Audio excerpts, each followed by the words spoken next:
नमस्कार दोस्तों, स्वागत है आपका बिब्लियोफाइल स्टडी सेंटर के ऑनलाइन प्लेटफॉर्म पर। आज की इस क्लास के अंदर अपन देखने वाले हैं आपका जो मॉक टेस्ट नंबर 92 है इसके सॉल्यूशंस। तो आइए देखते हैं क्या क्या क्वेश्चंस आए थे। अपने इस मॉक टेस्ट का पहला क्वेश्चन है कि भारत के संविधान में जो राज्य के नीति निर्देशक तत्व होते हैं ना, जो DPSP, directive principles of state policy, उनके संबंध में इनमें से कौन सा एक कथन है जो सही है, करेक्ट है। तो पहला है कि ये अनुच्छेद 12 से लेकर 32 तक है, बिल्कुल गलत बात है।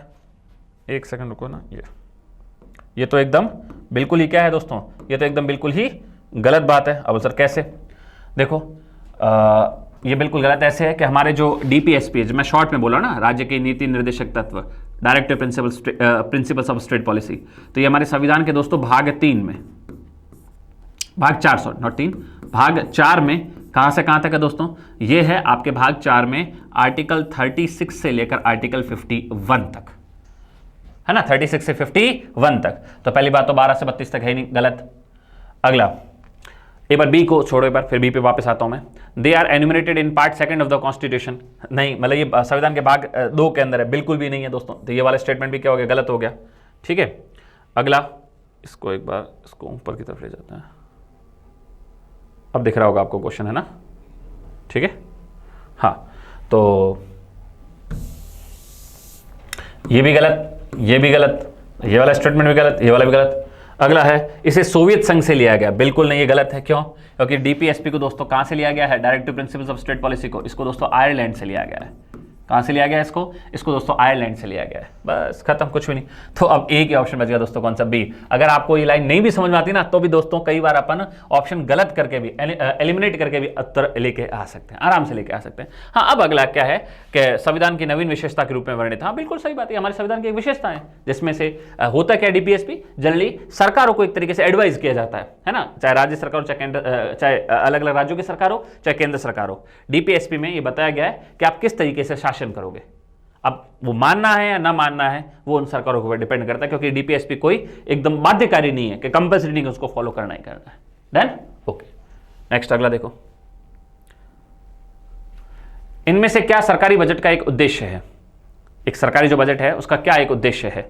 तो जीडीपी का, हमारी जीडीपी ग्रोथ होनी चाहिए, बिल्कुल ये उद्देश्य होता है। संसाधनों का पुनरावंटन, एलोकेशन ऑफ रिसोर्सेज, बिल्कुल बिल्कुल ऑब्वियस सी बात है, ये चाहते ही हम किसी बजट को बनाते वक्त। संतुलित क्षेत्र विकास, बिल्कुल सही बात है, बैलेंस्ड रीजन ग्रोथ होना ही चाहिए, रीजनल ग्रोथ। तो ये तो all first, second and third, बिल्कुल दोस्तों, फर्स्ट, सेकंड एंड थर्ड तीनों ही दोस्तों एक बजट का उद्देश्य होता है, सरकारी बजट का, बिल्कुल सही है। तो ऑप्शन नंबर सी इसका सही हो जाएगा। इनमें से कौन दोस्तों हिंदू शाही साम्राज्य की राजधानी थी? दोस्तों हिंदू शाही साम्राज्य, जिसमें आज का इवन पाकिस्तान तक का था, तो दोस्तों उस वक्त राजधानी हुआ करती थी वहिंद दोस्तों आज की तारीख में वर्तमान पाकिस्तान में, पेशावर के पास में, पाकिस्तान के पेशावर के पास में दोस्तों वहिंद करके, वहिंद ही दोस्तों हिंदू शाही साम्राज्य की क्या थी? राजधानी थी, वर्तमान पाकिस्तान में। हमसे पूछा दोस्तों इसमें कॉपर का इलेक्ट्रॉनिक कॉन्फ़िगरेशन क्या होता है? तो कॉपर का इलेक्ट्रॉनिक कॉन्फ़िगरेशन हम जानते ही दोस्तों, लास्ट में डी में क्या आ जाता है दोस्तों? डी में 10 बन जाते हैं, और एस में क्या बन जाता है दोस्तों? एस में आपका क्या बन जाता है? एस में 1 बन जाता है। ये एक एक्सेप्शनल केस अगर आपको पता हो तो, कॉपर का और क्रोमियम का। कॉपर का एटॉमिक नंबर क्या होता है दोस्तों? 29 को जब अपन बांटते हैं, अब दोस्तों ये तो दोस्तों जिसने इलेक्ट्रॉनिक कॉन्फ़िगरेशन अच्छे से सीख रखा होगा वो ही आराम से बता पाएगा, वरना तो दिक्कत है। तो ये तो दोस्तों वही बता पाएगा। तो जनरली तो आता है क्या, D9, और S का क्या होना चाहिए था? 2, लेकिन नहीं, हम D को प्रॉपर सेटिस्फाई करने के लिए इसको दे देते हैं कितने? पूरे 10 में से 10, इसके सारे फुलफिल हो जाते हैं दोस्तों, तो फिर 1 बच जाता है, S1 हो जाता है। तो D10S1। तो अब ऑप्शन कौन सा होना चाहिए दोस्तों? तो इसमें आप बोलोगे सर ऑप्शन होना चाहिए इसमें आपका D10 और आपका क्या हो जाएगा? S1। अब इसमें, अब हमको इसमें चुनना है कि इसमें कॉपर का कौन सा, तो देखो ये और ये तो हो ही नहीं सकते, ये तो दिक्कत ही नहीं, मतलब इसमें तो देखना ही नहीं है अपने को इसके अंदर, तो ठीक है, ये तो किसी भी कंडीशन में आपका हो ही नहीं सकता। अब अपन देखें तो ये AR वाले ब्लॉक के अंदर आएगा, तो ये आपका ऑप्शन नंबर कौन सा हो जाएगा? इसका फर्स्ट ऑप्शन एकदम क्या दोस्तों आपका परफेक्ट है। ठीक है, फर्स्ट ऑप्शन आपका एकदम परफेक्ट है। 29 का क्या हो जाएगा दोस्तों आपका? ए। ठीक, नेक्स्ट अगला देखो। भारतीय संविधान में विधि के समक्ष समता की अवधारणा किससे ली गई है दोस्तों? तो विधि के समक्ष समानता की अवधारणा ली गई दोस्तों किससे? ब्रिटेन से। ये आर्टिकल 14 की बात है। किसकी बात है? आर्टिकल अनुच्छेद 14 के अंदर लिखा गया है। ठीक है, विधि के समक्ष समानता, कानून के समक्ष सब समान है। लेकिन अगर यही आता, अगर यही लाइन आर्टिकल 14 में लिखी हुई एक लाइन और, विधि का समान संरक्षण, अगर ये लाइन लिखी आती, विधि का समान संरक्षण, अगर ये लाइन लिखी आती, विधि का समान संरक्षण, अगर ये लाइन लिखी आती, विधि का समान संरक्षण, अगर ये लाइन लिखी आती, विधि का समान संरक्षण, अगर ये लाइन लिखी आती, विधि का समान संरक्षण, अगर ये लाइन लिखी आती, विधि का ठीक है, तो फिर याद रखना ये हम बोलते हैं ये लाइन किससे ली है दोस्तों, यूएसए से। लेकिन है विधि के समक्ष समानता, विधि के कानून के समक्ष सब समान है, ठीक है। ये अवधारणा कहां से ली गई, ब्रिटेन से। और याद रखना ये कॉन्सेप्ट किसने दिया था, तो ये वास्तव में कॉन्सेप्ट है डाइसी का, ब्रिटेन का ही एक लॉ स्पेशलिस्ट था जिसका नाम था डाइसी, उसका ये कॉन्सेप्ट है। तो कई बार इसका नाम भी पूछ लिया जाता है, डाइसी।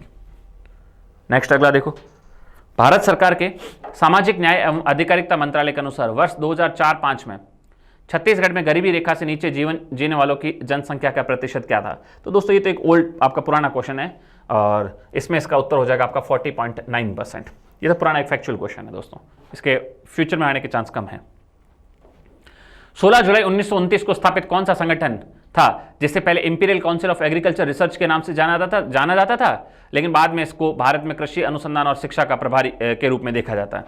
मतलब कुल मिला के कुछ नहीं है हमसे, बस आप इतना समझो। ये पूछना चाह रहा है वो कौन सा इंस्टीट्यूट है जिसकी स्थापना 16 जुलाई 1929 को हुई और जो कृषि से रिलेटेड रिसर्च का काम देखता है कि कृषि में और कैसे और बेहतर किया जा सकता है, तो उससे रिलेटेड रिसर्च का काम देखता है। तो दोस्तों वो है आपका ICAR, भारतीय कृषि अनुसंधान परिषद। आपका ICAR बोले तो Indian council of agriculture research, याद रखना बस, ICAR जिसकी स्थापना 16 जुलाई 1929 को हुई थी। जो नाम ही है ना, कृषि में अनुसंधान का काम करता है दोस्तों, जो क्या करता है, एग्रीकल्चर रिसर्च पर क्या करता है, फोकस करता है, उस पर काम करता है, ठीक है। अब परफेक्ट है, इसमें कोई दिक्कत वाली बात नहीं है। नेक्स्ट अगला क्वेश्चन देखो, अगला है दोस्तों, पदार्थ की वह अवस्था जिसमें एक समानता का गुण प्रदर्शन करती है। तो वो तो दिखती सी बात है, गैस है। गैस में सारे पार्टिकल एक सी वैल्यू रखते हैं, एक सी आपके कैरेक्टर शो करते हैं। तो उसका उत्तर क्या हो जाएगा दोस्तों, यूनिफॉर्मिटी, है ना। एक समानता किसमें देखने को मिलती है, तो गैसीय अवस्था में देखने को मिलती है। अगला, कौन सी पंचवर्षीय योजना के बाद से सार्वजनिक क्षेत्र पर बहुत अधिक जोर नहीं दिया गया। ऑब्वियसली बात है, हमको पता 1991 के बाद जब हमारा नई औद्योगिक नीति आई, उसके बाद हमने चीज़ों को, पब्लिक सेक्टर को थोड़ा कम देकर प्राइवेट सेक्टर को भी इन्वॉल्व करना शुरू किया, अगर देश की अर्थव्यवस्था को अच्छा करना है तो उसके बाद अगर पंचवर्षीय योजना पूछे तो उसके जस्ट बाद, तो हालांकि 1991 के बाद 1992 के अंदर 8वीं पंचवर्षीय योजना थी, लेकिन तब तो हमने शुरुआत की प्रॉपर तरीके से। हमने बोला कि नहीं, अब प्राइवेट सेक्टर को भी घुसाना पड़ेगा, ऐसा नहीं सारी चीजें ओनली गवर्नमेंट को दो, पब्लिक सेक्टर को दो। तो ये काम हमने शुरू किया 9वीं पंचवर्षीय योजना से। तो ये काम कब से शुरू किया, 9वीं पंचवर्षीय योजना से, जिसका समय था 1997 से दोस्तों 2002 तक। 9वीं पंचवर्षीय योजना से हमने चीजें, पब्लिक सेक्टर पर कम फोकस करके इसको प्राइवेट सेक्टर को भी अच्छे से एंट्री देनी शुरू कर दी। उसके बाद ही तो आप देख रहे हो, पहले तो सरकारी चैनल एक न्यूज़ का आता था, DD न्यूज़ या ये, लेकिन अब दोस्तों उसके बाद फिर आपके आज तक, जी न्यूज़, ये सारे आने लग गए। तो प्राइवेट सेक्टर का भी बोलबाला धीरे धीरे शुरू हुआ। इनमें से कौन सा त्योहार है दोस्तों जिसका संबंध किससे है दोस्तों, मणिपुर से। तो दोस्तों मणिपुर का जो त्योहार है उसका नाम है याओसांग। याद रखना हमेशा, याओसांग कहाँ का फेस्टिवल है, मणिपुर का। जबकि वांगला अपन ने कई सारे मॉक टेस्ट के अंदर देखा है, वांगला जिसको 100 ड्रम फेस्टिवल भी बोलते हैं, 100 ड्रम फेस्टिवल भी बोलते हैं दोस्तों, वांगला को 100 ड्रम फेस्टिवल बोलते हैं। और ये आपका कहाँ का है, मेघालय का है। ये कहाँ का है दोस्तों, वांगला कहाँ का है, मेघालय का है। बैसाखी तो अपन जानते हैं दोस्तों कहाँ का है, पंजाब का है, ठीक है। और हरेली दोस्तों ये त्योहार है कहाँ का, ये है आपका छत्तीसगढ़ का। हरेली कहाँ का फेस्टिवल है दोस्तों, हरेली फेस्टिवल है आपका छत्तीसगढ़ का। नेक्स्ट अगला क्वेश्चन देखो, पोक्षीकरण विधि। पोक्षीकरण मतलब दोस्तों था पाश्चुरीकरण, इसमें कंफ्यूज मत होना हिंदी वाले, पाश्चुरीकरण, जिसमें हम दूध को क्या करते हैं, रोगाणुरहित, जर्म फ्री करते हैं। तो उसमें होता क्या है, तो दोस्तों उसमें दूध को क्या किया जाता है दोस्तों, गर्म किया जाता है। कितने पर, तो दोस्तों इसको लगभग 70 से 72 डिग्री सेल्सियस पर गर्म किया जाता है। लगभग कितने टाइम के लिए दोस्तों, तो इसको हम जनरली ऑन एन एवरेज दोस्तों 20 सेकंड के लिए गर्म करते हैं। 20 सेकंड के लिए क्या करते हैं, गर्म करते हैं। तो एग्जामिनर ने हमको दे रखा लगभग 15 से 30 सेकंड पर। तो वही दोस्तों पाश्चुरीकरण तकनीक में दूध को गर्म किया जाता है कितने डिग्री सेल्सियस पर, तो लगभग 70 से 72 में, 70 हमको ऑप्शन दे रखा है, तो 70 डिग्री सेल्सियस पर दूध को गर्म किया जाता है ना, कितने 20 सेकंड के लिए। फिर उसके बाद दूध को क्या करते हैं दोस्तों, फिर उसके बाद दूध को ठंडा करते हैं, फिर उसके बाद दूध को ठंडा कर देते हैं, ठीक है। तो ये है आपकी पाश्चराइजेशन टेक्निक। किसने दी थी दोस्तों पाश्चुरीकरण तकनीक, तो उस बंदे का नाम था लुईस पाश्चर। लुईस पाश्चर जिसने बताया था कि इस तकनीक से दूध को लंबे समय तक सुरक्षित रखा जा सकता है। दैट्स व्हाई इस टेक्निक का नाम पड़ गया पाश्चराइजेशन, बोले तो पाश्चुरीकरण। सकल प्राथमिक घाटा, ग्रॉस प्राइमरी डेफिसिट, ठीक है, जो प्राइमरी डेफिसिट है वो किसके बराबर होता है दोस्तों, तो जो दोस्तों हम एक बार राजकोषीय घाटा निकालते हैं, क्या करते हैं दोस्तों, राजकोषीय घाटा निकालते हैं। राजकोषीय घाटा, एक बार आपको राजकोषीय घाटा कैलकुलेट करना पड़ेगा, इंग्लिश में बोले तो फिस्कल डेफिसिट।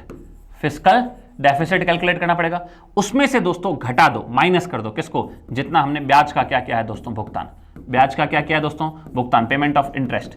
बस इससे जो वैल्यू निकल के आएगी दोस्तों, वो वैल्यू होती है वास्तव में किसकी, वो होती है प्राथमिक घाटे की। इससे ही हम प्राइमरी डेफिसिट क्या करते हैं, कैलकुलेट करते हैं।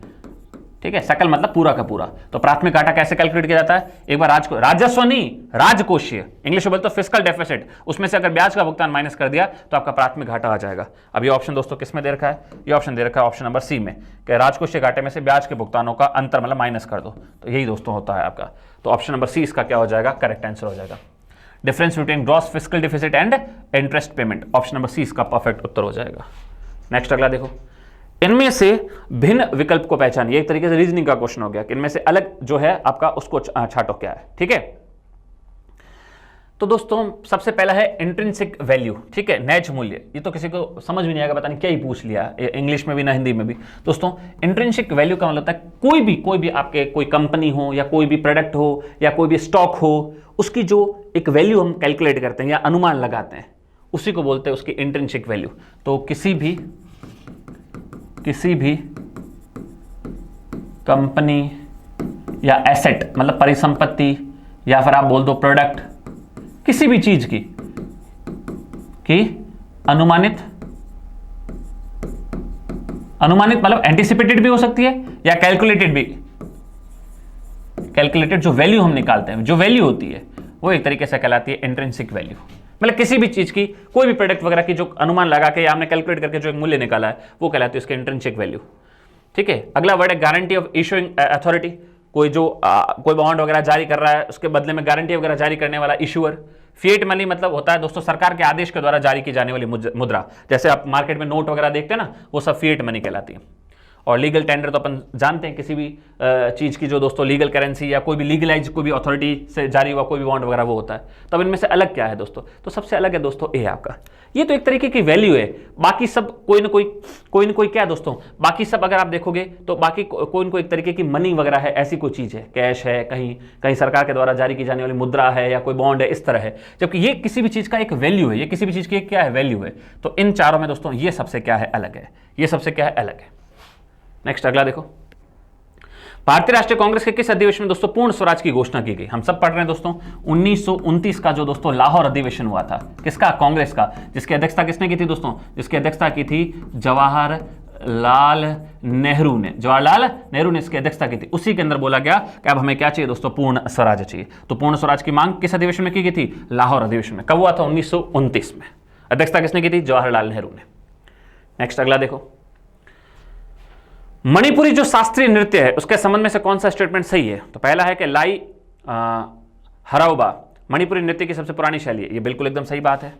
रास संकीर्तन और थांगटा इस नृत्य की एक तरीके से बोल सकते हैं लोकप्रिय शैलियां हैं, तो बिल्कुल सही है।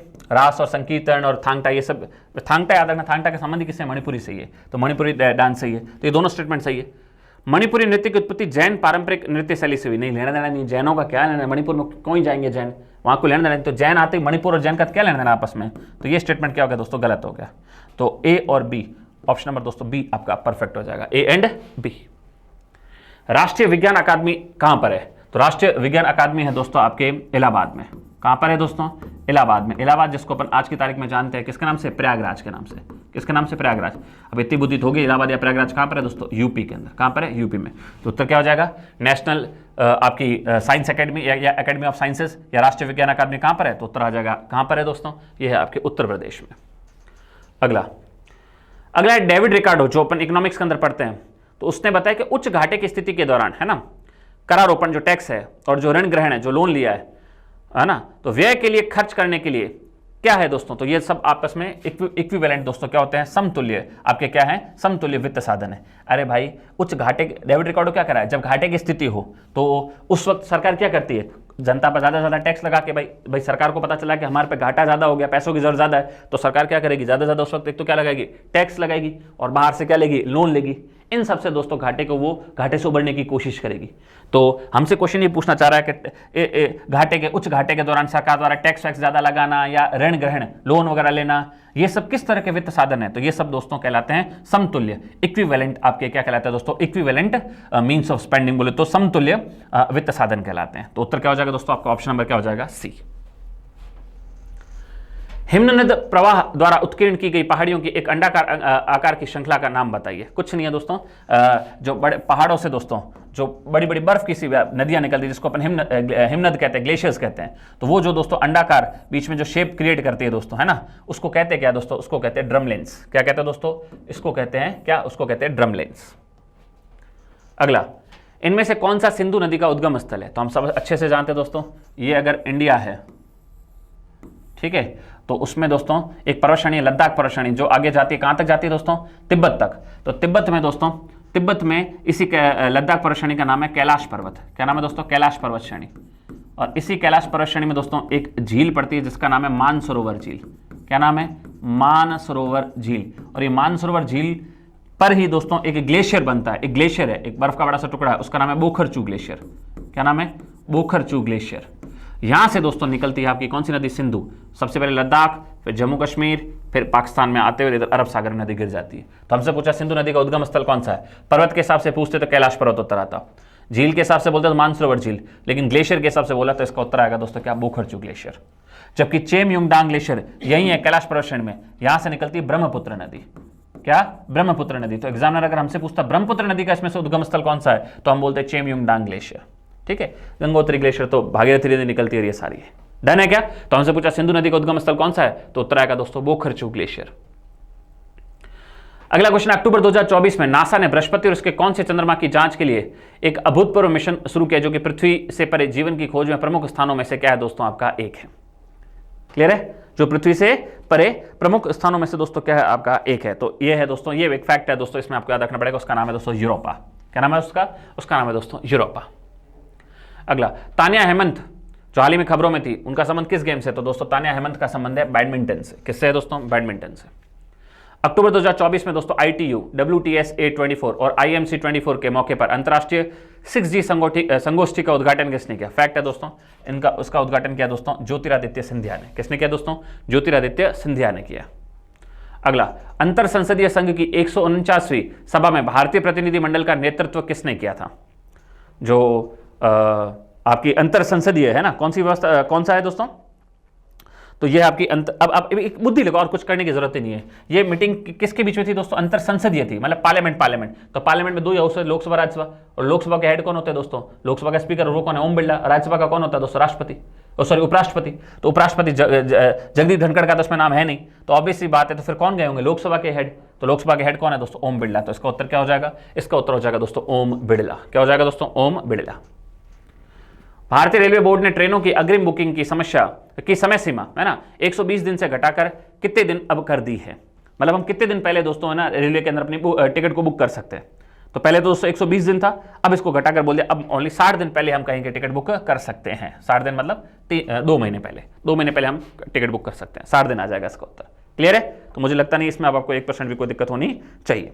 ठीक है, नेक्स्ट अगला देखो, राष्ट्रीय पुलिस स्मृति दिवस प्रत्येक वर्ष किस दिन मनाया जाता है दोस्तों? तो नेशनल पुलिस का जो कॉन्मेमोरेशन डे है दोस्तों, वो हर साल हम 21 अक्टूबर को मनाते हैं। कब मनाते हैं दोस्तों? वो हर साल मनाते हैं आपके 21 अक्टूबर को। बस बेसिक देखो, जहां फैक्ट थे वहां डायरेक्ट क्वेश्चन है, उसमें कुछ ज्यादा अपने को उसमें PhD करने की जरूरत नहीं। हाँ, वास्तव में जहां ऐसा क्वेश्चन हो, जहां से अपने को लगता है यार इस बार ये पूछा, हो सकता है अगली बार उसके किसी और दूसरे पॉइंट से पूछे, तो मैंने वो मेरी तरफ से पूरी कोशिश की कि हर उस क्वेश्चन को आपको अच्छे से एक्सप्लेन करके उसका आंसर बताया, ताकि उसके अगर किसी अगले पॉइंट से क्वेश्चन पूछे तो वो भी आप करने में आराम से मतलब एक तरीके से सामर्थ्यपूर्ण रहो। ठीक है, तो अब अपन मिलते हैं नेक्स्ट पेपर के आपके सॉल्यूशन में। तब तक आप इन क्वेश्चंस को अच्छे से देखिए, इनको याद भी करने की कोशिश कीजिए कि फ्यूचर में अगर इस टाइप का क्वेश्चन आया तो आपका गलत नहीं होना चाहिए। तो मिलते हैं है ना नेक्स्ट मॉक टेस्ट के आपके सॉल्यूशन में। तब तक के लिए थैंक यू।